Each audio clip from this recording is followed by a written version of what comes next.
Toutes et à tous, j'espère que vous allez bien. On se retrouve aujourd'hui, on est le dimanche 10 novembre, il est 17h30. Aujourd'hui, on va analyser donc ETH. Le but de cette vidéo est de vous donner des targets possibles, des retracements possibles, savoir un peu mon avis sur la question à court, moyen terme et long terme. Moi, c'est un token que j'affectionne plutôt, malgré le fait qu'il y ait quand même quelques latences dessus, le réseau soit un peu lent, le réseau soit cher. Bien sûr, je préfère toujours Solana à Ethereum. Mais voilà, on a quand même un réseau qui est très solide. Il y a quand même énormément de builders dessus. Donc clairement, voilà, c'est un projet qui peut avoir un avenir long terme, bien sûr, malgré le fait que le CEO soit un peu excentrique, etc. On peut avoir un avis sur la question quand même. Il y a de fortes chances, à mon avis, que on vienne chercher donc cette zone-ci, la zone OTE de tout le mouvement baissier que nous avions donc juste ici. Il y a de fortes chances qu'on vienne le chercher. Maintenant, la question, ça va être, est-ce qu'on peut avoir un retracement dessus ou non pour avoir une potentielle entrée? Est-ce que, tout simplement, techniquement, c'est intéressant de rentrer maintenant? Là, vous vous doutez bien que la réponse est non. Mais voilà, on a, techniquement, c'était plutôt clean ce qui s'est passé parce que, voilà, on va reprendre un peu depuis le début.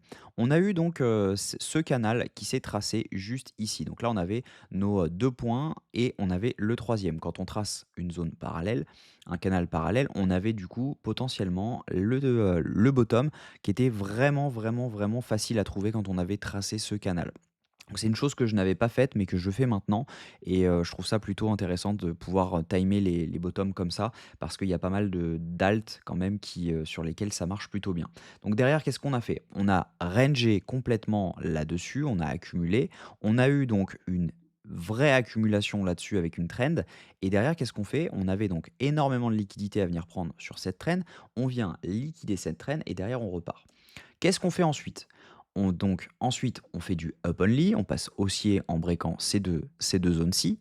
Derrière, on break le canal donc à la hausse, ce canal parallèle, on le break à la hausse. Et qu'est-ce qu'on vient faire? On vient le break, se rappuyer dessus et derrière repartir. Et c'est là où c'était intéressant de rentrer en longue parce que tout simplement, on avait break le canal et derrière, on revient simplement le retester. Et là, c'était intéressant.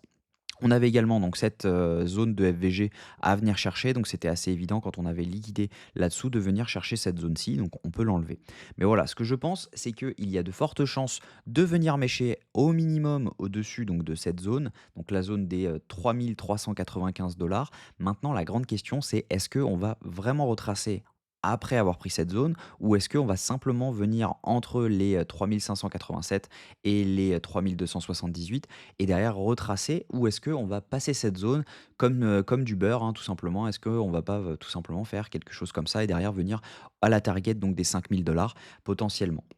Donc on va regarder ça techniquement.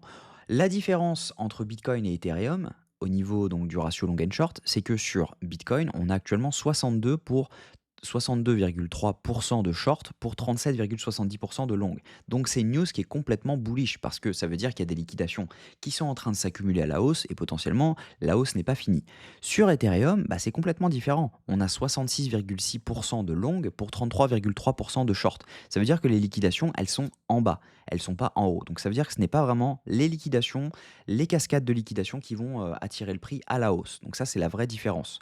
Si on regarde au niveau des funding Open Interest, on a des fundings qui explosent à la hausse sur Ethereum. On voit que l'Open Interest ne fait que monter sur toute cette zone-ci, il a fait vraiment que monter. Donc ça veut dire que tout du long, on a quasiment que du long hein, qui est en train de s'ouvrir. Parce que là, on le voit hein, clairement, la hausse de l'Open Interest avec la hausse des funding, pardon, avec la hausse de l'Open Interest, c'était exclusivement du long qui s'est ouvert juste là. Bon, ceux-là, ils sont à peu près safe. Mais voilà, hein, si jamais on regarde, on n'a que des liquidations qui sont en train de se placer donc sur la hausse, hein. Parce que si jamais on regarde, c'était quand?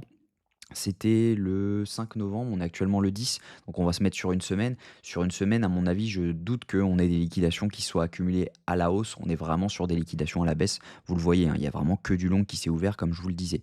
Et donc, si jamais on regarde au niveau des liquidations sur 30 jours, on n'a pas grand-chose qui peut nous amener vraiment très haut hein, sur Ether, hein. On a donc une zone, par exemple, à 3 300 $, on aurait 237 millions à venir chercher. Par contre, hein, vous le voyez, hein, si jamais on allait par exemple 2 600 $, on aurait 3,7 milliards à venir chercher. Donc ça veut dire que le prix, si jamais on a Ça ne veut pas dire qu'on va dump, ça veut dire que si jamais on commence à avoir une petite faiblesse sur les achats, ça veut dire que ça peut aller très vite à la baisse. C'est juste ça, le mouvement peut s'accélérer à la baisse. Donc voilà, au niveau des liquidations, on n'a pas grand-chose à prendre au-dessus, hein, même sur 48 heures, les liquidations se trouvent plutôt à la baisse plutôt qu'à la hausse, même si on a des clusters qui s'ajoutent au fur et à mesure.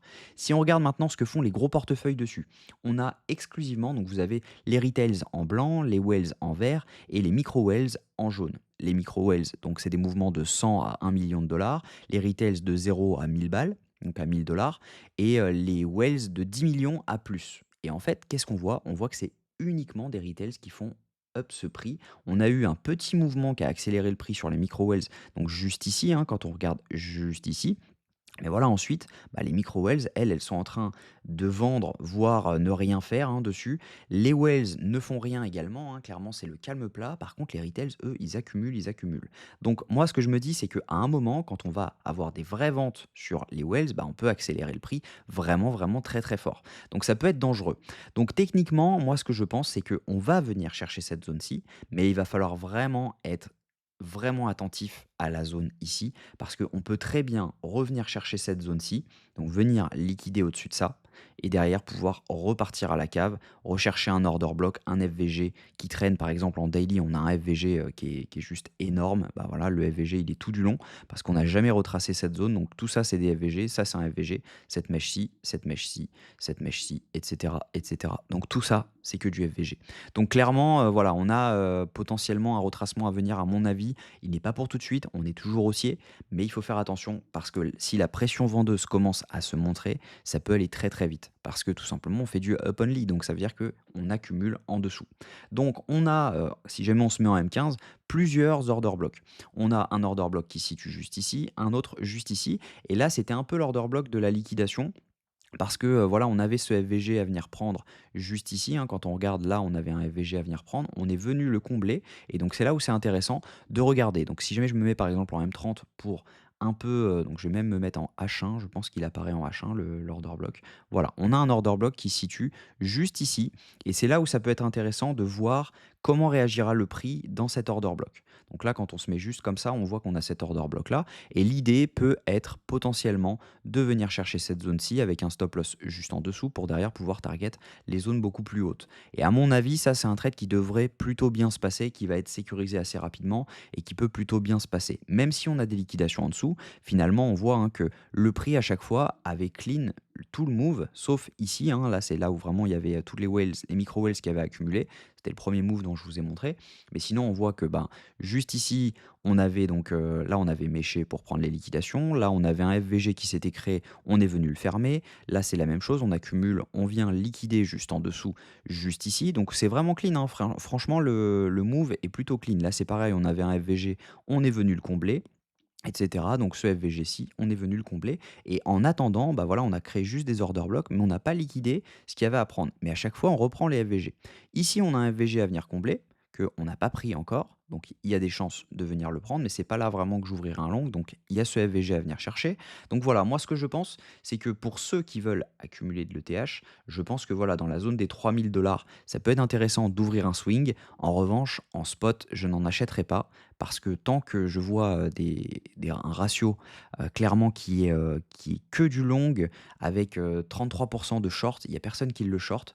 Donc ça veut dire que à tout moment, les liquidations sont en bas et on n'a pas vraiment de short squeeze à venir. Short squeeze, ça veut dire c'est plein de shorts qui se sont accumulés, qui se font liquider en même temps et les positions vendeuses deviennent acheteuses et par conséquent, le prix augmente comme ceci par exemple, comme cette mèche-ci. Et donc par conséquent, je pense que bah, voilà, on peut avoir un retracement à venir sur Ether.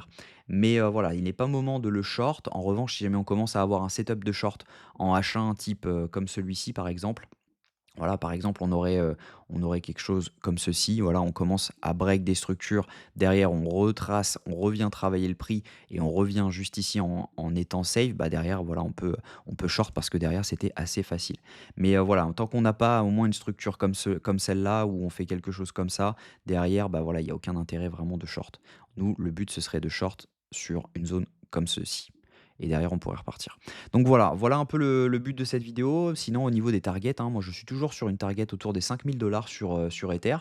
J'en avais accumulé, dans cette zone-ci que j'ai revendu parce que j'ai trouvé que c'était trop long. Je les ai revendus je crois à 2 700 et voilà, hein, tout simplement à mon avis, il peut y avoir de grandes chances de venir chercher les 5 000. On aura à mon avis une entrée, pour pouvoir swing, Ethereum pour ceux qui le veulent. Pour re-rentrer en spot, je ne sais pas parce que, clairement ça veut dire que si jamais on arrive ici, bah, tout le monde va se remettre à le long clairement, hein, comme on le voit sur le ratio. Donc, voilà, c'est un peu, désavantageux pour lui et si jamais on a pris les liquidités au-dessus, il y a aussi un intérêt sur lequel, ben, on peut se dire: «On peut aller plus bas maintenant parce que c'est bon, on a pris les liquidités au-dessus et il y a plus vraiment grand intérêt d'aller de façon imminente à faire un ATH». Donc voilà. Voilà un peu mon avis sur Ether. Je reste bullish à long terme. Je suis un peu, sceptique à moyen terme et à court terme, je suis toujours bullish parce qu'à mon avis, on va venir chercher cette zone OTE. Donc voilà, j'espère que cette vidéo vous a plu. Si c'est le cas, je vous invite à vous abonner pour ne rien manquer des prochaines vidéos. Je sors une vidéo de ce type sur une crypto que vous choisissez, en commentaire, tous les jours à cette heure-ci. Donc voilà, n'hésitez pas à vous abonner et activer la cloche pour ne rien manquer des prochaines vidéos. Je vous souhaite une bonne soirée. À demain, même heure. Prenez soin de vous.